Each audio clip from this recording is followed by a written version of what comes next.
Hello friends, அடுப்புங்கிற நம்ம வீட்டு சமையலில் இன்றைக்கி ஒரு பிடிகரண காரக்குழம்பு வைக்க போகிறோம். முதல்ல எண்ணெய் ஊற்றிக்கோங்க. அதில் வெந்தயம், கடுகு போட்டு சின்ன வெங்காயம் பொடியாக கட் பண்ணி சேர்த்து பூண்டு சேர்த்துக்கோங்க. கருவேப்பிலை ஒரு கொத்து சேர்த்து நல்லா வதக்கி விட்டுக்கோங்க. 2 தக்காளி பொடியாக அரிஞ்சதை சேர்த்து நல்லா உப்பு சேர்த்து வதக்கி விட்டுக்கோங்க.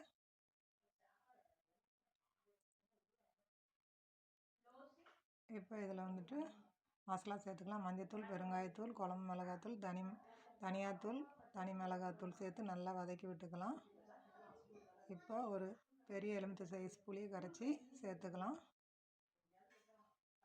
1/4 கிலோ அளவு கருணக்கிழங்கு இது மாதிரி வேக வச்சு கட் பண்ணி வச்சுக்கோங்க.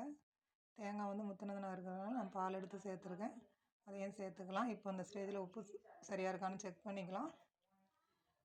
இப்போ நம்ம திக்காக தான் வைக்கணும். தேவையான அளவு தண்ணி ஊற்றி கொஞ்சம் நேரம் கொதிக்க விடலாம், எண்ணெய் பிரியிற அளவுக்கு. இது உடம்புக்கு வந்து நல்ல ஆரோக்கியமான குழம்பு, மூலத்துக்கெலாம் நல்லது. நீங்களும் இது மாதிரி செய்து பார்த்துட்டு எப்படி இருக்குன்னு கமெண்ட் பண்ணுங்கள்.